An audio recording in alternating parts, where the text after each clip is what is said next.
Mga idol at kabayan, ito ang balitang dapat niyong malaman. Philippine Marines at Philippine National Police hinuli ang isang Vietnamese fishing vessel dahil nangingisda ito sa katubigan ng Pilipinas sa Tawi-Tawi. Yan ang dapat manalo isang Russian company na mumuhunan sa bansang Pilipinas at binibigyan ng prioridad ang ating bansa dahil sa magandang katayuan nito sa pandaigdigang merkado at sa kalidad ng mga produkto. Wow naman, isang human rights ng Canada. Hinihimok ang Canadian government na itigil ang suporta nito sa militar at sa Philippine National Police. Nako, halata na kayo. At eto pa, nagtataka kayo, bakit mabilis ang responde ng ating kasalukuyang gobyerno sa oras ng mga sakuna at kalamidad? Yan ang mga balitang ating pag-uusapan dito lang sa Good News Philippines. I-like ang video, mag-subscribe, mabilis lang ito, promise!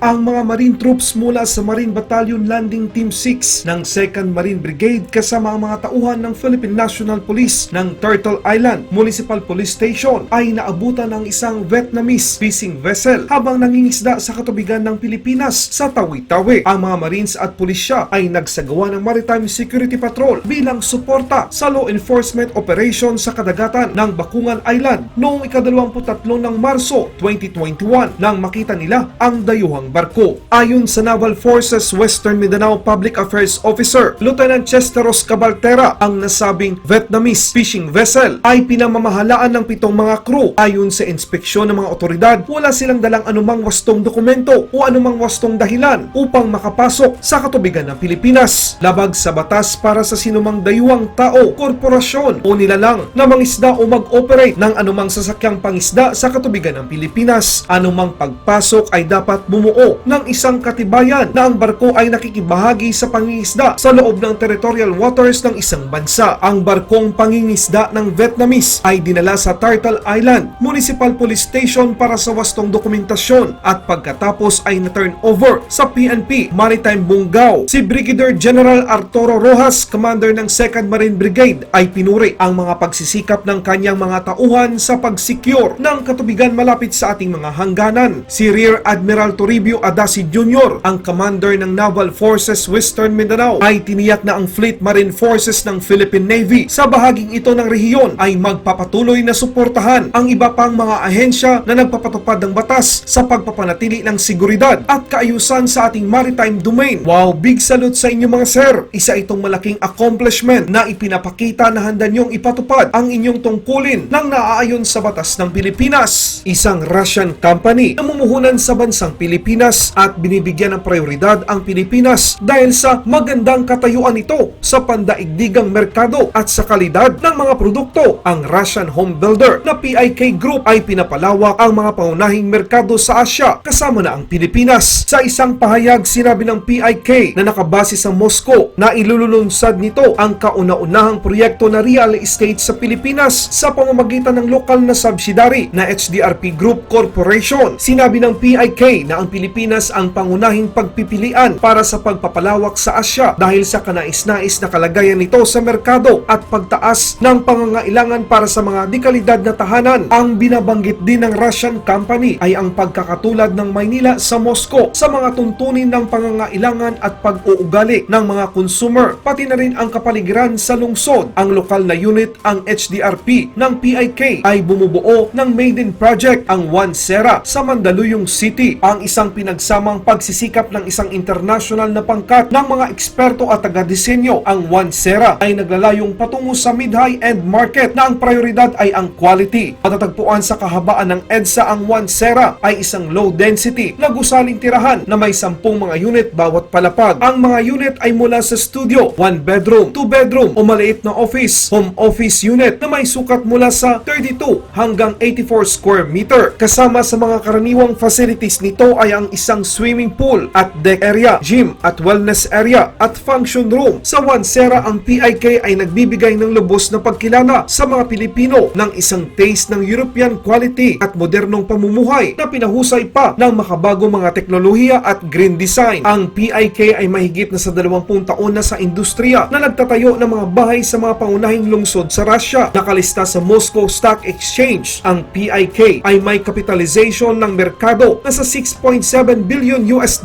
o 321 billion peso sa isang liham na may petsang ika-16 ng Marso 2021. Hinimok ng International Coalition for Human Rights in the Philippines, Canada ang punong ministro ng Canada na si Justin Trudeau na wakasan ang lahat ng uri ng suporta ng militar at pulisya sa Pilipinas, kasama na ang tulong upang labanan ang mga anay ng lipunan. Sinabi ng ICHRP na nanawagan sila sa gobyerno ng Canada na wakasan ang lahat ng suporta at kooperasyon sa militar at pulisya ng Pilipinas, kasama na rito ang pag-atras at pagtatapos ng tulong pinansyal para sa kontra-terorismo at pagsasanay na ibinigay ng direkta sa gobyerno ng Pilipinas o sa pamamagitan ng iba pang mga kinatawan tulad ng ASEAN at Interpol. Ang liham ay nilagdaan ng 65 mga individual at samahan, kabilang ang mga simbahan, trade unions at mga asosasyong Pilipino sa Canada upang itulak ang kanilang gobyerno na gumawa ng aksyon sa kalagayan ng Pilipinas. Noong 2014, nilagdaan ng Pilipinas at Canada ang isang Memorandum of Understanding na naging formal sa kanilang defense training cooperation na sumasaklaw din sa mga oportunidad sa pagsasanay para sa Filipino military sa Canada. Maliban pa, ang mga tauhan ng militar sa Pilipinas ay nagkakaroon din ng pribilehiyong dumalo sa mga training courses sa maraming mga training facilities sa Nova Scotia, Ontario, Quebec at British Columbia na inalok ng Canadian Armed Forces.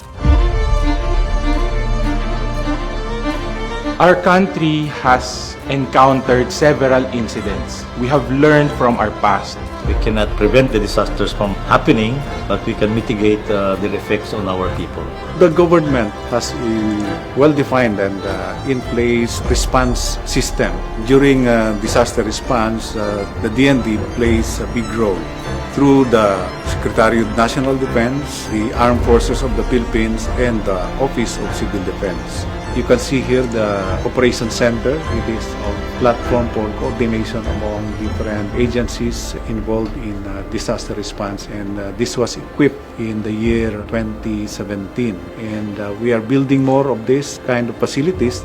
The DND has two bureaus that it can rely on for disaster response. First is the Armed Forces of the Philippines. The Armed Forces of the Philippines is always at the forefront of disaster management. Whenever there's a disaster, they are the ones that are already prepared even before an event happens. The OCD, meanwhile, has the overall implementing arm and coordinator of the National Disaster Risk Reduction and Management Council.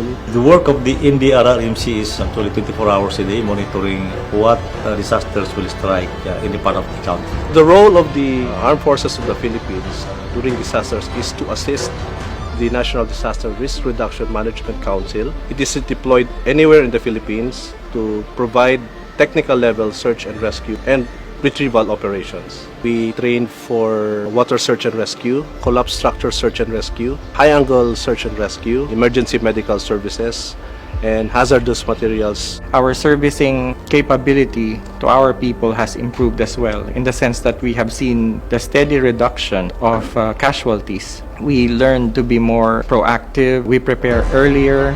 We prepare our people earlier. They have been improving in all these years. The professionalism, the character of our workforce, the civil defense staff cannot be oversimplified.